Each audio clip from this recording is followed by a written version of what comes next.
All right, welcome to C's Backstage. This is your all-access pass to everything you need to know to design, produce, and inspire your next event. I'm your host, Troy Peters, C's Productions' very own Chief Experience Officer, here to guide you through the world of live event production. Remember to subscribe to the podcast at cspro.com/backstage or wherever you get your favorite podcast so you too can be backstage. On today's episode, we've got Sukki Jahnke, CMP IOM. She's an award-winning meeting industry and nonprofit professional. And we're going to talk about service as your superpower, or as she puts it, her love language, which is acts of service. But we both met each other almost 10 years ago when we were volunteering to be a part of MPI, the Arizona chapter, Arizona Sunbelt chapter. And we just hit it off because we served on the board together, we served on committees together, and we've stayed in touch. Worked some events together. Tell us a little bit about how you got involved and what your acts of service or your service as your superpower means to you. And welcome. Sure. Well, thank you for having me, Troy. And really excited to be here with my good friend, Troy. Let's see, how did I get started? So my family has all been really in the service industry, from hospitality, food service. My first jobs were in the service industry, helping out at restaurants and becoming, server, hostess, and even a little bit of chefing, which is fun. And all of the roles I had in my careers were, forward on, service, whether it was marketing or customer service, volunteering in my community.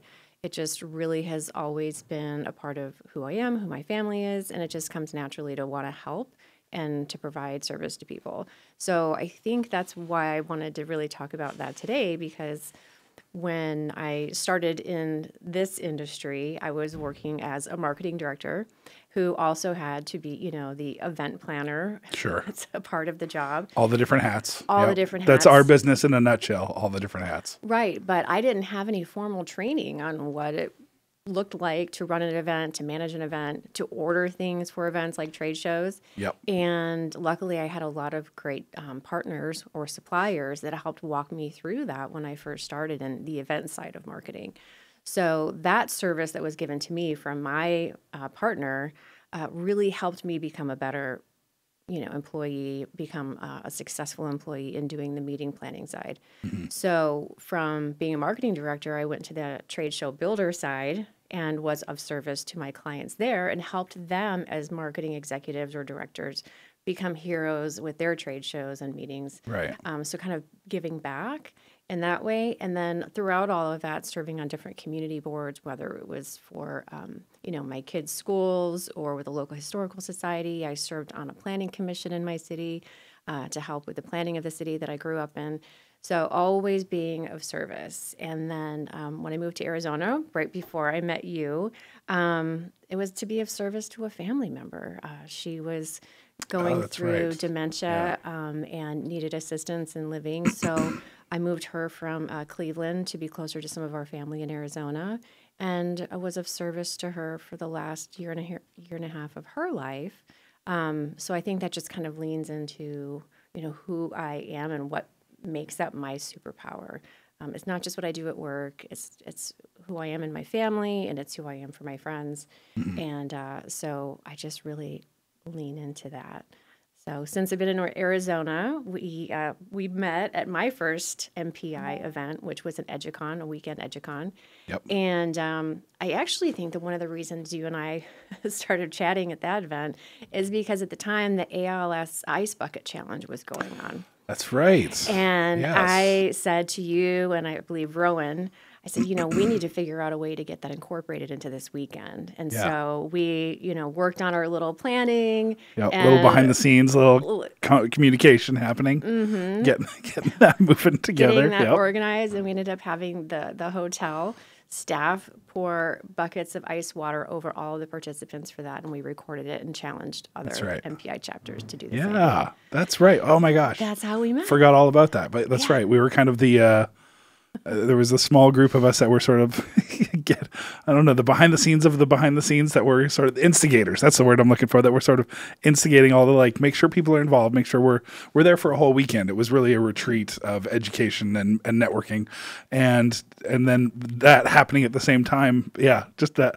as it's all coming back to me, the percolation of who wants to do this, who could we get to do this? Yeah. Could we get everybody at the conference? We had 100 people there. We did. Everybody stood up against that brick wall in the middle of the night. Luckily, it was in the Arizona desert, so it was nice and warm. Mm-hmm. And then you're right, the staff dumped buckets of ice cold water on us. And right. Yeah, wow. So Sukki and Troy, the instigators. There we go, instigators. I love it. Yes. But it is so important, I believe, to be involved. I think, so many companies are so immersed in the idea of ROI being a tangible dollars and cents thing, right? Black and white. But the ROI when you are investing your heart and soul into something seems to always come back. So talk about a little, if you were trying to help a company that was, I don't see the value in being engaged. I mean, even just what we're doing here, this is a big part of what C's Productions does is our give back, our secret sauce, right? Sharing our secret sauce and what it takes to do our job, because it is such a behind the scenes, there's the curtain and then everything we do, that it's very misunderstood or just not understood at all. So being able to help people understand it by spending some dollars, spending some effort into that ROI. So where are you seeing ways of being involved, whether it's on a board or involved in your community, that might help an owner of a company say, yeah, we should be more involved in this world? Wow, that was a big question. Sorry, I'm rambling a little bit. But okay. I will have to say, though, that I agree that what C's does and what you do behind the scenes is kind of like the magic power. It's like Oz behind the curtain. Mm-hmm. I have so much respect for what goes on behind the scenes, and I love being in the back of house and just seeing how the magic happens. Yeah. So kudos to everyone on your team and your industry for doing a fantastic job and making us all look amazing. So one of the things that I'm really passionate about is wherever I work or wherever I'm serving, I like to have businesses understand that being a part of your community and giving back is really a marketing advantage. One of the things I learned early on going to conferences and, through my training is when I would see a speaker talk about something inspirational, that left a mark in my memory and in my heart with that organization and at that conference. Like, I will always remember this conference because I saw this speaker, fell in love with his nonprofit, and then I took that back to the company I was working with at the time and said, we need to figure out a way to work with this organization and help raise money for their cause. And it ended up being a really great thing for our business at the time, because when we took that charitable aspect to the exhibitor show in Las Vegas, we used a tool to get people aware of, it was at the time the Dream Foundation is who we were supporting. We had raised money through sponsorships, and people were really drawn to our booth because we had an activity to get people involved and to print out this really cool wrapping paper for the kids of the program. And we ended up getting Best New Exhibitor that year. Wow. And I don't think it was because of our amazing and beautiful booth that we built showing off our work there. I think it was also because of the fact that, people were having an experience. It was something that touched their heart. They were learning about an organization that gave back to terminally ill adults and their families. And I think that that's the impact. It's, you want to sear a memory into somebody's emotions in their heart, and that leaves a trail of goodwill towards that brand, towards that organization. And I think that is a vital tool for businesses to use if they can. And you know what? Everybody can. Why not? Yeah, it's so true. It made me think of two things. One was my first, so similar to you, been on both sides of the coin. I've been a vendor, being on that side now, and I've also been a buyer. I've been a meeting planner for a large association, and it was during this time that I was working for this association where I got certified for the audiovisual industry, got my CTS, Certified Technology Specialist, and only knew about it because of our group, our association being involved, having a foundation, and teaching me as somebody who just kind of understood AV a little bit, enough to get by kind of thing, but teaching me that there was more out there and there's associations to support where you want to get to and where you want to sort of move in your career and all those things. So I got certified, and then right away that association reached out and said, would you speak at our conference? And I said, there's no way in the world I'm going to be up on stage.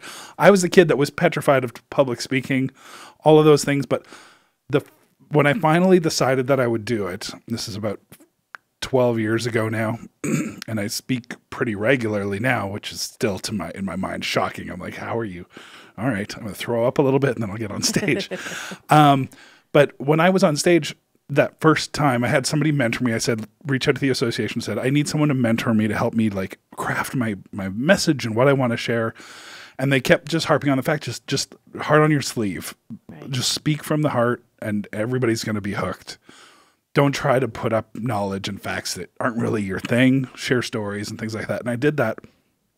And I remember the first like couple of students that were in my class that were just had their aha moment, that you just saw their face light up, their head go down, and they just wrote feverish notes about what I was talking about. And I was like, that was it. I was hooked. Mm-hmm. And now that's what I try to find every time I speak. I'm just like, I want to see that somebody gets value from what I'm sharing. And I love that. I love that so much. And it just becomes this great way to build your personal brand, but also the brand of the company or organization that you're representing, right? So, right. Yeah. And in that, analogy, you are being of service to the people in the audience and giving them their aha moment by telling them something they may not have known before, which is why MPI has been so important for me, because back in Northeast Ohio, where I started my career and was born and raised, I didn't know I had never heard of MPI. It right. just wasn't something that was in the community that I was aware of. I knew about things like CTSM, and I was going through that program with the Exhibitor Live. But learning about MPI was a huge deal. It's not only did it provide me education that I didn't have on how to be the best event professional, meeting professional I could be, but it also introduced me to what having a great network means outside of just your organization, what it means to educate people and to get that, I gave somebody an aha moment, to receive those aha moments, to have mentors, to learn how to be a leader, to sit on a board of directors. So you and I have served on the MPI board together. I think I've been on the board on and off. I think this is my 8th year. Mm-hmm. And learning how to be a better leader, sitting at that table and to work on strategic plans and being in charge of budgets. It's those opportunities to be of service. It's all in education as well. And MPI has been such a huge opportunity for me as an individual and as a professional. It's helped me, liaison into some of the roles that I've had in the last 10 years. I was able to receive awards from the chapter, been nominated for a global award through MPI, serving on global committees, helping other chapters throughout the country. It's a privilege and it's an honor, and it's something that I wouldn't have had if it wasn't for a couple of folks in Arizona saying, hey, Sukki, you need to be a part of MPI. Yeah. Awesome. Same. Yeah. Absolutely.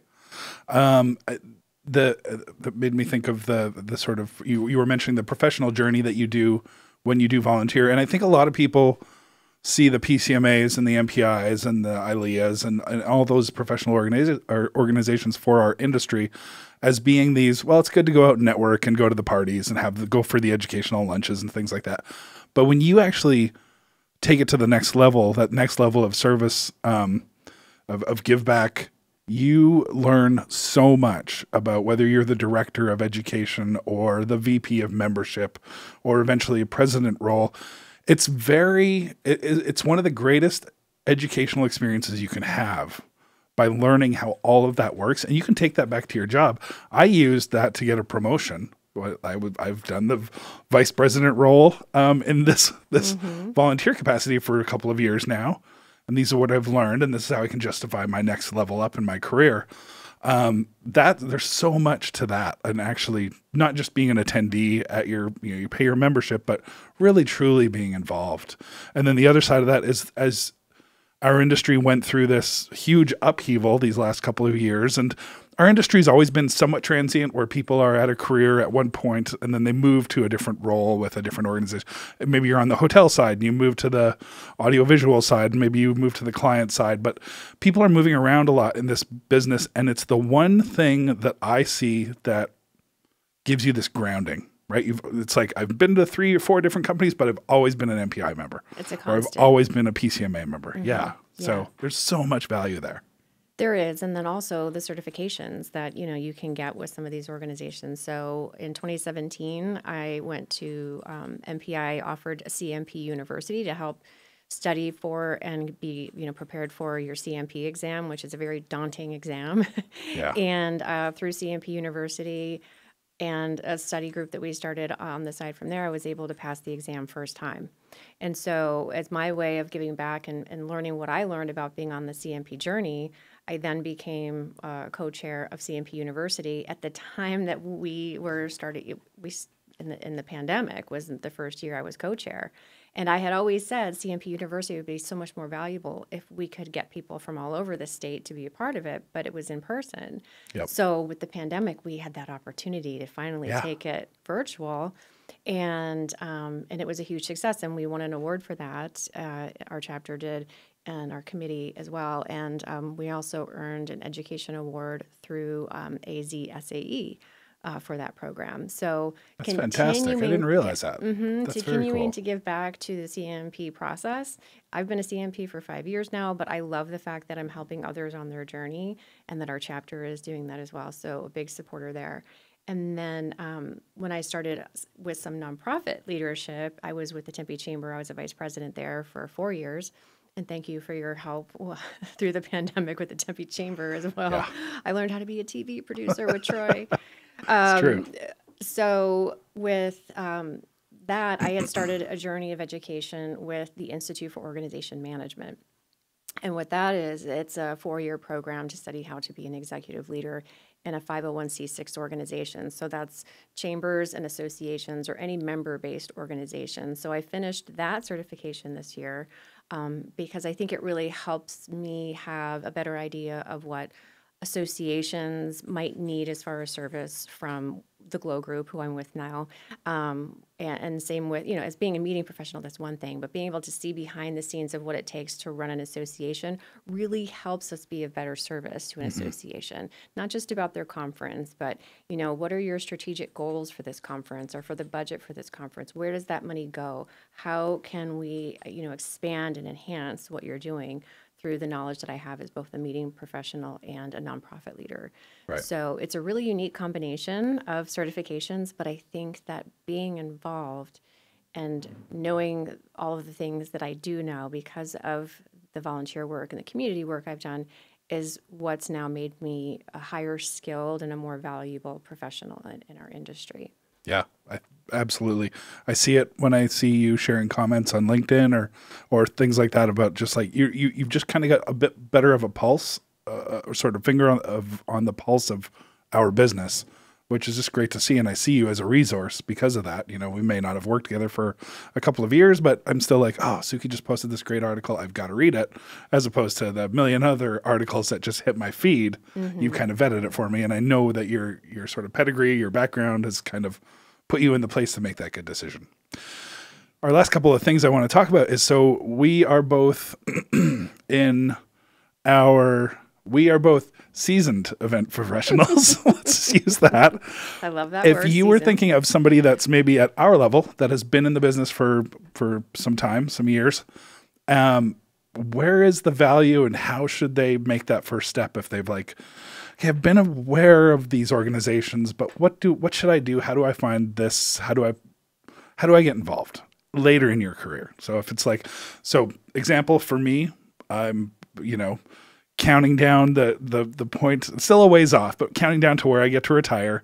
But I really, in this period, and it's, recent job change and things, was because I wanted to open up my life to be able to give back and sort of bring up that next generation through our company, but then also industry wide, as the sort of last chapter of my professional career. So for others that are at our level, but are looking to like, where do I start? What do you suggest? Well, I think the first thing I would do is take a look around you. Are there people that you see in your day-to-day at work or in your industry or even online? We have a huge resource of, social media and LinkedIn. Are there people out there that you say, I really want to know their secret sauce or, Right. I really admire that person. How do I get there? It's as simple as asking a couple of questions, what do you recommend for me? So I believe in mentorship 110%. It's a huge and important part of being a professional and where you should take yourself. If Agreed. it wasn't for Ed Scannell and Roger Rickard, I would not have joined MPI. So I consider them my Arizona meeting professional mentors. About 5 years back during the pandemic, I reached out to Stephanie Nowak from the Tempe Tourism Office, retired. And I said, I really want to be you when I grow up. Will you be my mentor? And so I think mentorship and asking people, what organizations have you been a part of and how did you make your leadership steps and what do you recommend for me? Because it's not the same path for everyone. Yeah. And those people that you admire or that you're looking up to or that seem to be in the know are the people that you should be asking where to start because they're probably in a similar interest group or a similar industry to you. But I really just think it's about reaching out and asking questions and finding what organization, if it's an industry organization, best matches your role. Because I always recommend to people, make sure your employer is 110% behind your volunteer work and give them the reasons why. So if it's industry related and you're going to be learning skills, it's really important that they understand that your service hours are also going to be helping you. And if there's an opportunity for certification and education credits, then that's basically like a tuition reimbursement and they should be helping with that as well.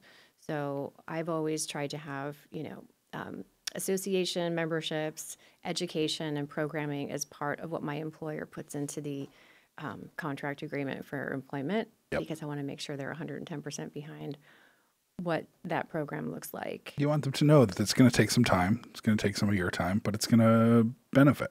It's going to make you a better employee. It's going to make you much more skilled and educated in ways. There is no such thing as a master's degree in, being a meeting professional that knows everything. Right. You really have to learn it over the years. It's getting the experience from people around you and living it and doing it. That's what makes you experienced. So I really think that that's the place to start is take a look around, see other people that, you really look up to and admire in your industry and ask them how they got there and if they'll help you. Yeah. And most people say yes. Yep. I agree. Yeah. Yeah. People love to share, right? Yeah. If you can just ask the question. Oh yeah. Let me figure out how I did do that. Right. That's usually what it takes for me. But yeah, true. I was just having dinner with a meeting planner that I've known for many years last night. And we were talking about, you really got to, we're talking about some events that we've attended recently, some industry events, and how important it is to see them.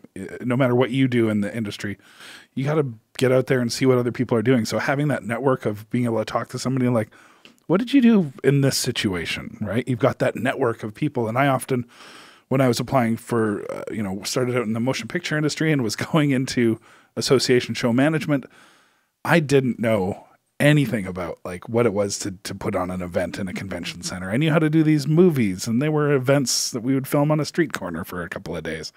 But I always was able to say, if I don't know the answer, I have a brilliant network of people all over the country that do know the answer. So if I need to figure out how to light something like in a downtown high rise or something like that, I know somebody that knows how to do that.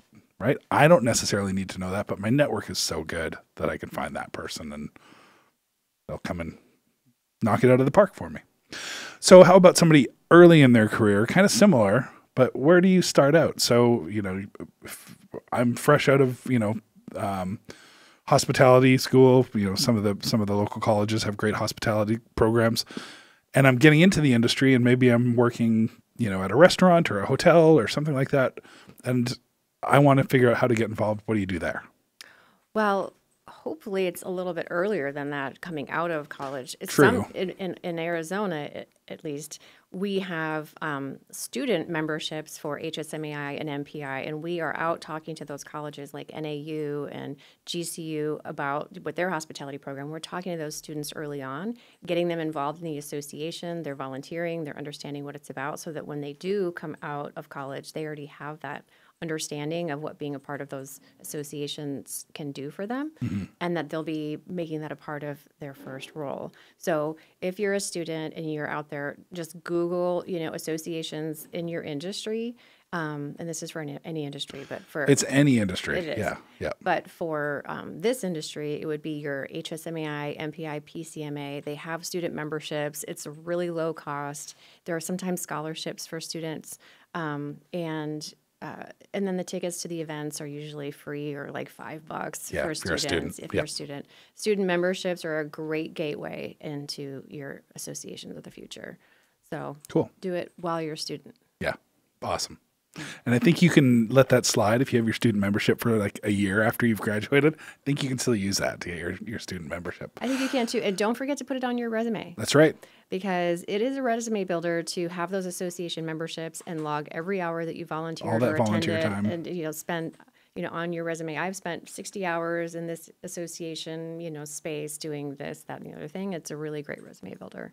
Yeah, I've had some clients that I met through that were student members of the MPI chapter in Arizona, and then became clients and hired me, which was so cool because they learned all the right things. So it made my job when they hired me so much easier. It's like, oh, you know what you're talking about.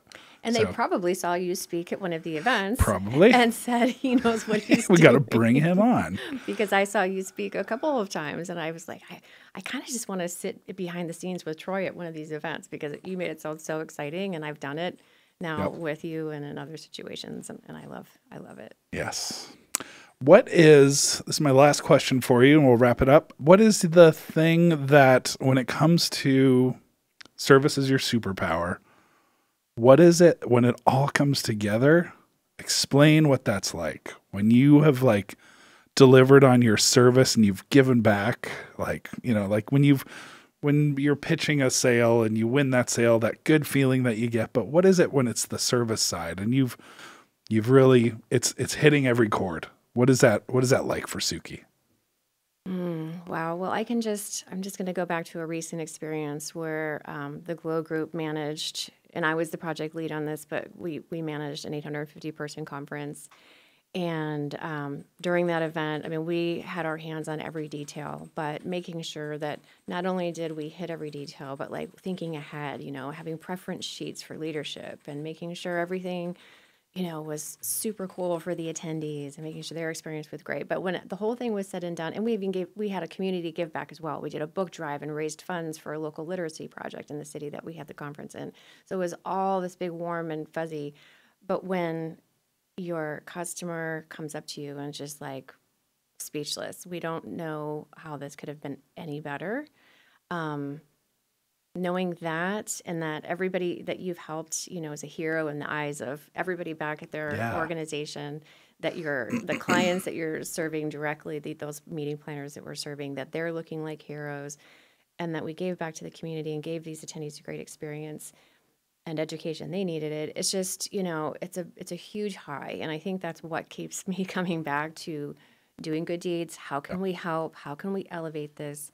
And it's really about just making sure that it's not just checking a box, but always being in the attendee's mind or always in the organization's mind of how would I want this to be for me? How would I want this experience? What's going to leave a mark? What's going to really be that extra thing that we can do to make it super special? And when you know that you've done that, you can put your cape on and fly home and just like Let's see at the bar. Done and done. It's what keeps me coming back. So I'm kind of addicted to that, I think. It's really part of why I get up every morning is to just, I don't know if you've ever seen New Amsterdam, but I just love the fact that it's always the key character is, how can I help? That's the first thing that he asks when somebody comes up to him is, how can I help?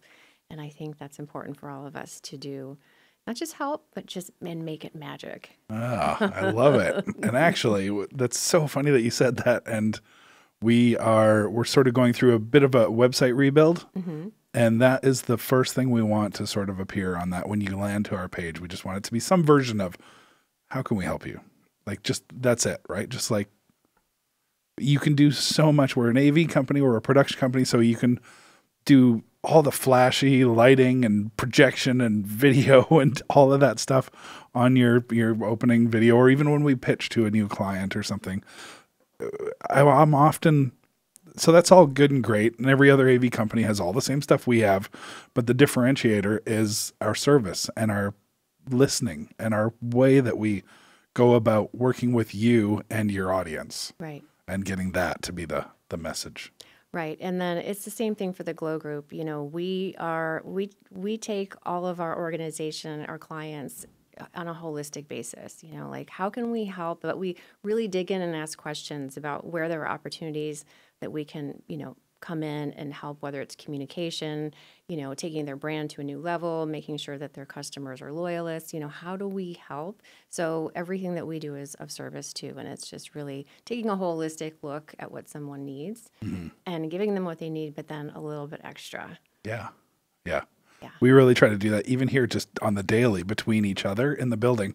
We recently started an employee recognition program where we can each call out each other and just be like, hey, you know, you stepped up and you didn't need to, but you did. And then we recognize it in front during our sort of company meetings and whatnot. But that's so important. So important to give kudos where kudos are due. Yes, and you know, like you said, it's an internal piece too. You know, being of service to the people that you work with every day. How can I help? You know, every day we're probably asking somebody like, you know, are you okay? Yeah. Or how you doing? Yeah. Well, you know, sometimes there's a little bit of something that comes back, and you say, well, how can I help? And that's the new Amsterdam that I gotta figure out a new phrase though, so I can trademark it. I like it. I like it. Well, thank you so much. This has been a very thoughtful and I don't know, mind expanding experience in a good way, where we were just able to think about how we, I think, naturally do things, but trying to put it in words of like, how do we share how we naturally do this, you know, this way of being of service. So, yeah. Right. I really do think that the one takeaway I want the listeners to get from this is that the level of service that you give is the difference between somebody looking at you as a supplier or a partner. Yep. And true partners are, you know, these are things that are long-lasting relationships, and they're, you know, a give and take, and there's a lot of heart involved in partnerships. Yeah. And so I think that's the thing that makes the difference. I think it goes both ways, right? Like those clients that give that little bit of extra in that service, they also just make it so much easier. They do. Yeah. Bringing it together. True partnerships. Yes. Well, thank you so much, Sukki. You were brilliant talking about service as your superpower. Thank you so much. How can people get a hold of you and tell us what you're up to these days? Well, the best way to reach out to me is through LinkedIn. Sukki, Sukki is really, there's only a few of us out there. So you can find me, Sukki Jahnke, on LinkedIn. And currently what I'm working on is I'm with the Glow Group. I'm a consultant and a facilitator and a coach. And so we, like I said, we take a holistic look at organizations and see how we can help. We're a full service marketing agency. My major role is working on client events, nonprofit strategies with for-profits and nonprofits. And any way we can help. We all have our own superpowers at Glow Group, and we make a lot of magic with our clients and help their organizations be stronger through communications, whatever they may need. I love it. And I've seen it firsthand. You guys have brought us out before, and I've managed to have the joy of working with you and your team. So I highly recommend the Glow Group. Thanks. And also a plug for MPI Arizona Sunbelt chapter. We are starting our CMP University program. February 10th is the first session, and I will be facilitating that session on strategic planning. So I come back hybrid, every year. Virtual, It's virtual. So okay. we've actually have people registered from, I believe, Michigan, Kansas City. We have somebody from the Carolinas, somebody from Texas. Fantastic. So we've been able to open up that study group to the entire country, and I'm coming back to teach strategic planning like I do every year, which is really fun. So I'll be doing that in a couple of weeks, and I'm heading out to Vegas this weekend for a client event. So that's what I'm doing. Well, thank you so much. Again, this has been C's Backstage, your all-access pass to everything you need to know to design, produce, and inspire your next event. Remember to subscribe to the podcast at cspro.com/backstage or wherever you get your favorite podcast so you too